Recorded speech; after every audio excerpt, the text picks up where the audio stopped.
Yo, Lázaro, un hombre de 35 años, siempre he sido de los que se dan cuenta de todo. Un saldo bajo, un pago olvidado. El tono de voz de mi padre cuando necesitaba algo. Lo notaba todo, en silencio. Así era yo.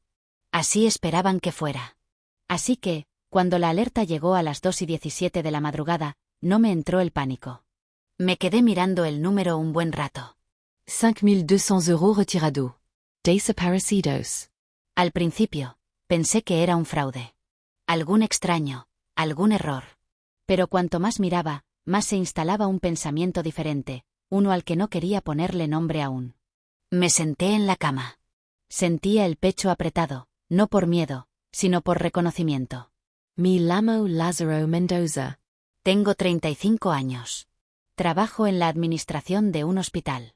Y durante la mayor parte de mi vida, he sido aquel con quien se podía contar, hasta que me di cuenta de que no contaban conmigo, solo sobre mí. Llamé a mi padre, Marcelino, antes de que pudiera convencerme de no hacerlo. Contestó con el altavoz puesto. Oía a mi madre, Lourdes, riendo de fondo. Alguna vieja canción de Julio Iglesias sonando en la cocina. Hola, papá, algo va mal con mi cuenta del banco, dije. Mi tarjeta está al límite. ¿Ha pasado algo? Hubo una pausa, un tintineo de vasos. Luego, su voz cansada, impaciente. Siempre eres tan dramático, Lázaro. La familia necesitaba ayuda. Las medicinas de tu madre han subido. El coche de tu hermana Magdalena se ha roto. Estábamos atrasados con la hipoteca. No dije nada. No podía. Entonces, mi madre intervino. Con el mismo tono que usaba cuando olvidaba llamar en Navidad. Ligero, cortante. Además, cariño, ¿qué ibas a hacer tú? ¿Comprarte una tarta y unas velas? Ya lo celebrarás solo. Nosotros teníamos mejores planes. Recuerdo el silencio después de eso más que sus voces. Se sentía definitivo. Y quizás lo era. Dije con calma, entonces, no me llaméis nunca más. Entonces colgué. No por enfado, sino porque sabía en el fondo que ellos ya habían tomado esa decisión antes, mucho antes que yo. Y lo que pasa con la traición es que rara vez grita. La mayoría de las veces suena como risas de fondo y una canción de Julio Iglesias en la radio. No lloré. No tiré mi teléfono ni grité en una almohada. Así no funcionaba para mí. Simplemente me senté allí, mirando el número otra vez, y luego abrí mi portátil. No porque quisiera venganza, sino porque recordé algo que mi padre me dijo una vez después de que yo le cubriera su segunda multa por conducir ebrio. Una buena familia no lleva cuentas. Era una frase inteligente, y funcionó porque yo quería creerla. Así que dejé de llevar cuentas. Pero esa noche, empecé a leer el libro mayor, el verdadero. Inicié sesión en todas las cuentas con mi nombre. La hipoteca. La mía. Ellos no podían calificar después de la bancarrota. Yo había firmado como aval hace 5 años, solo hasta que las cosas se estabilizaran de nuevo. Nunca lo hicieron. El préstamo del coche a mi nombre. La furgoneta que mi hermana Magdalena conducía como si fuera suya. Técnicamente lo era, pero solo porque yo soportaba el peso, el seguro también. El préstamo médico. El mío. Aprobado gracias a las ventajas de la cooperativa de crédito de mi empresa. Mi madre usaba mi identidad como un salvavidas. En silencio, a menudo, me movía por cada pestaña con la misma quietud que una vez usé para configurar el pago automático. En aquel entonces, se sentía como amor, como responsabilidad.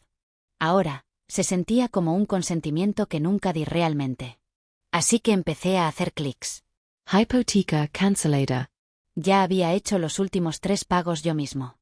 Llamé al banco para la furgoneta. Proceso de embargo en curso. Préstamo médico congelado. Alegué dificultades financieras. Cada acción no era ruidosa, pero resonaba. No en la habitación, sino en mí. Abrí las aplicaciones de streaming compartidas, Netflix, Amazon Prime, el plan telefónico familiar. Los servicios aún a mi nombre. Todo lo que me habían conectado en silencio como líneas intravenosas. Quité el enchufe, no por despecho, sino por claridad. Habían tomado lo que necesitaban sin preguntar porque asumieron que la pregunta no era necesaria, porque yo les había entrenado para no preguntar. Y me pregunté cuántas veces había dicho, estoy bien cuando no lo estaba, solo para mantener la paz. ¿Cuántos cumpleaños había cubierto mientras ellos olvidaban el mío?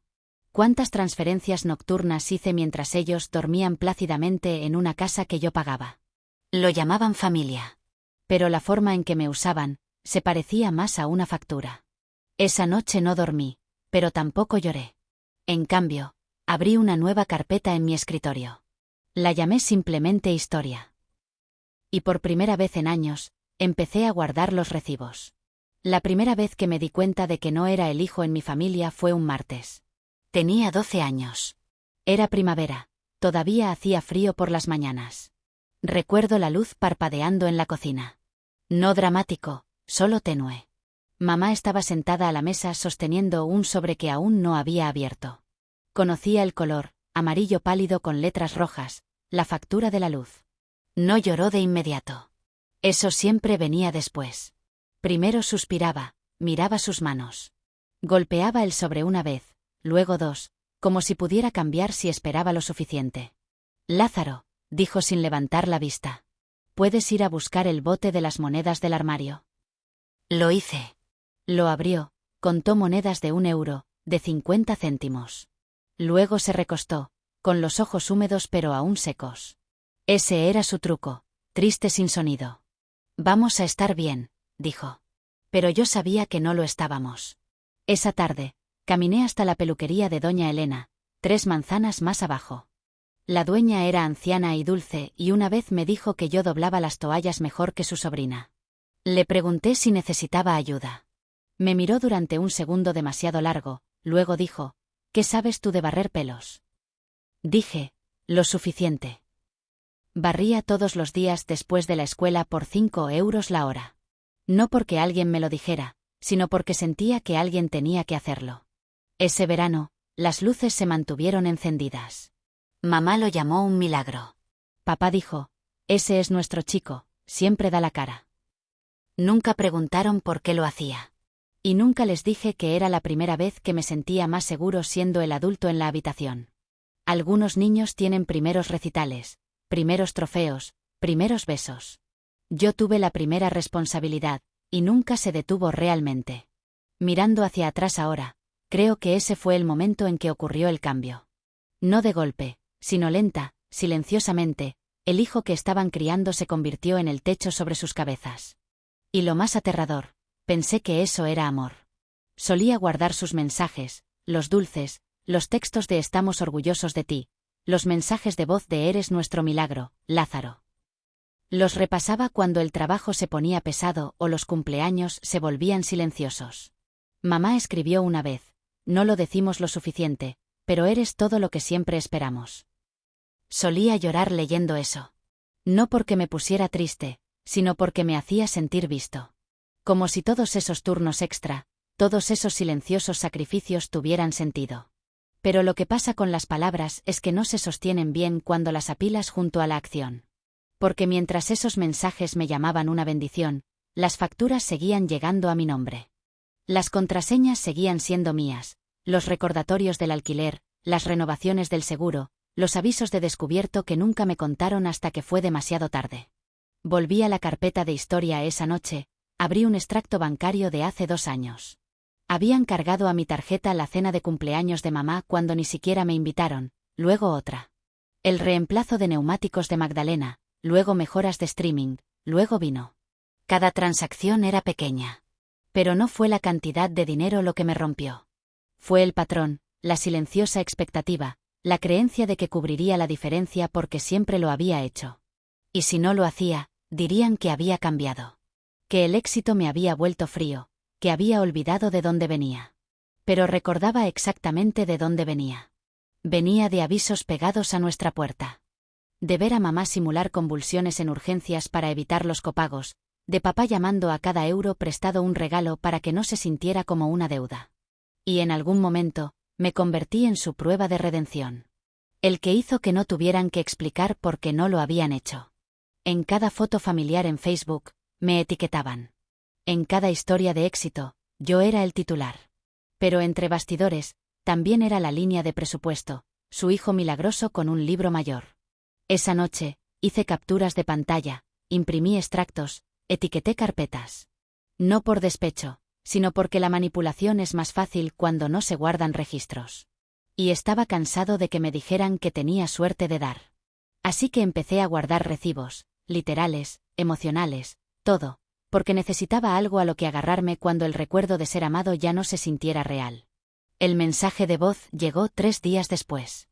Estaba doblando la ropa, escuchando el suave tambor del secador cuando mi teléfono se iluminó con un número que no reconocía. Lo dejé ir al buzón de voz, luego lo reproduje solo una vez. Lázaro, soy tu madre. Tu padre se ha caído, se ha resbalado en los escalones del porche. Dicen que es una fractura grave. Está en el hospital comarcal. No tenemos seguro y no harán la operación a menos que cubramos parte del coste. Sé que estás enfadado, pero esto es serio. Esto es familia. Por favor, llámanos. 3 minutos. Es todo lo que pedimos. Su voz era delgada, calculada. Conocía ese tono. Era el que usaba cuando quería recuperarme. No con amor, sino con urgencia, no con disculpas, sino con necesidad. Y ese era siempre el cebo. Esto es familia. Como si esa frase borrara todo lo anterior. Me senté a la mesa de la cocina, abrí mi portátil. Saqué mi presupuesto, mis cuentas, mi fondo de emergencia. Sí, podía pagarlo fácilmente. No me arruinaría financieramente, pero podría reabrir todo lo demás. Así que abrí la carpeta de historia de nuevo, revisé las capturas de pantalla. La vez que sobregiraron mi cuenta sin preguntar. La Navidad que pasé solo mientras se etiquetaban mutuamente en fotos familiares. Los 40.000 euros que retiraron en mi cumpleaños y lo llamaron ayudar a la familia. Y me di cuenta de algo que me enfrió más de lo que esperaba. Esta emergencia no me pertenecía a mí.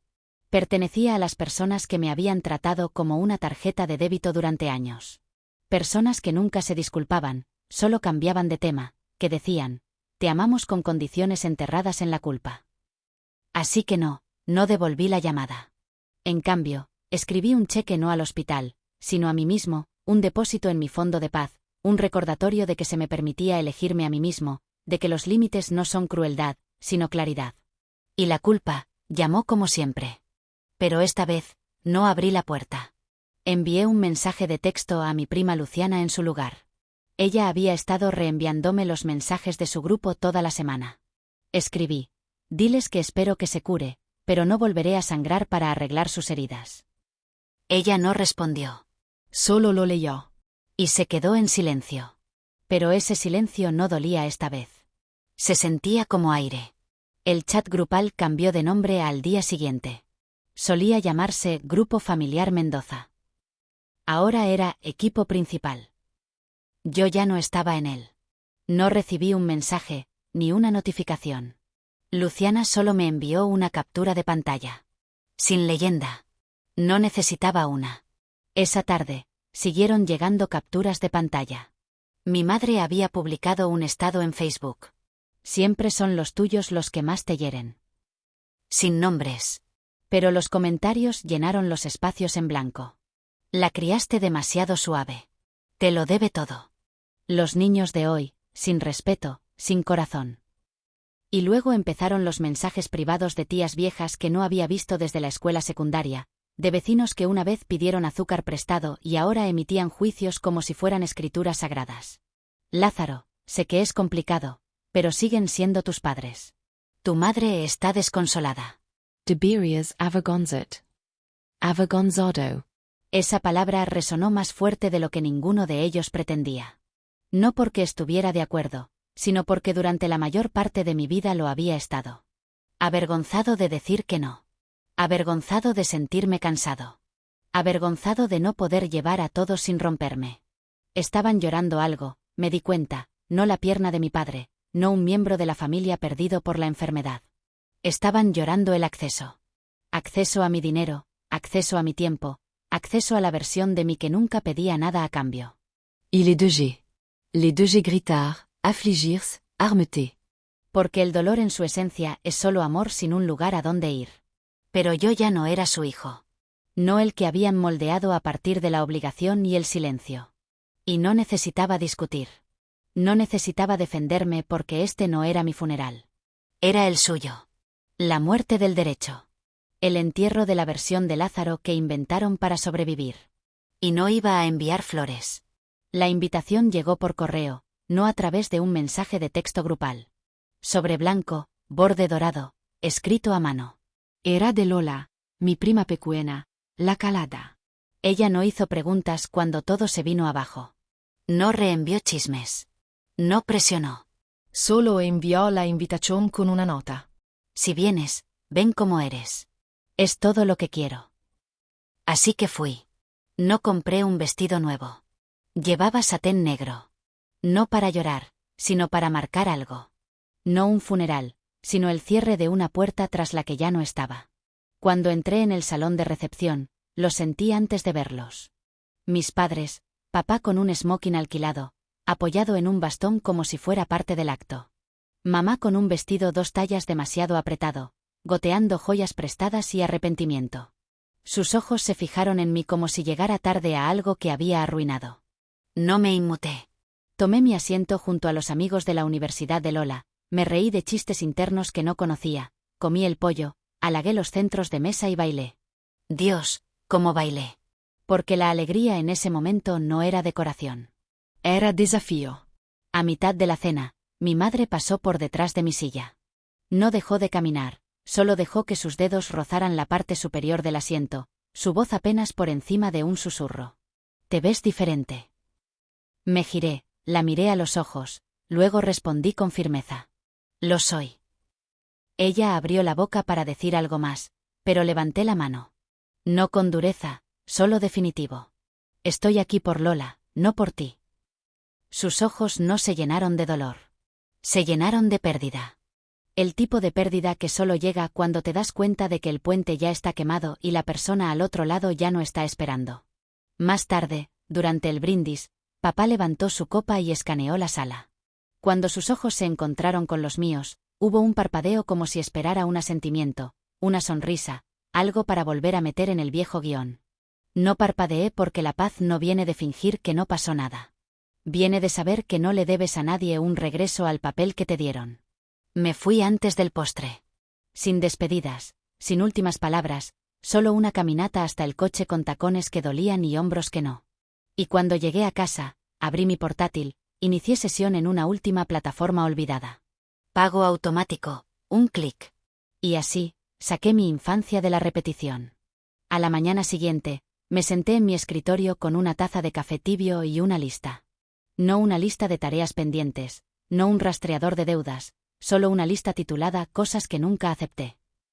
Avalar la hipoteca, cubrir los implantes dentales de mamá, pagar el seguro del coche de Magdalena solo durante 3 meses, mantener la cuenta familiar de Netflix funcionando durante 6 años, responder a cada llamada telefónica a las 11 de la noche porque alguien no sabía a quién más llamar, y luego suavizarlo todo con mi tiempo, con mi dinero, con mi silencio.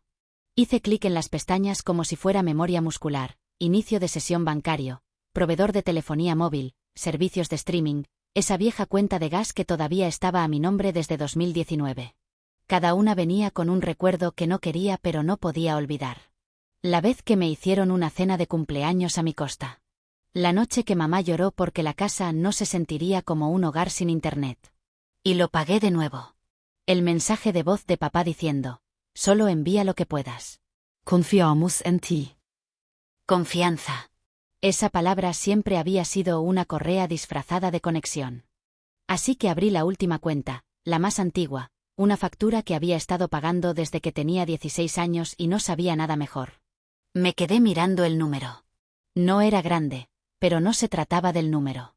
Se trataba de la historia. Aquella en la que yo era responsable, aquella en la que yo era bueno. Aquella en la que mantenía unida la vida de todos los demás, incluso cuando la mía se estaba resquebrajando. Y con un clic silencioso, quité mi nombre de la cuenta. Sin correo electrónico de confirmación, sin confeti, solo una pausa y una respiración. Me recliné en mi silla, cerré los ojos y lo dije en voz alta, no a nadie, solo a la habitación. Esa es la última. Y lo era, porque el peso no se levanta por completo hasta que dejas de sostenerlo a tu nombre. Y ese día, por primera vez en mi vida, no había nada pendiente. Llegó mi cumpleaños. sin textos, sin tarjetas, sin culpa y luego un golpe.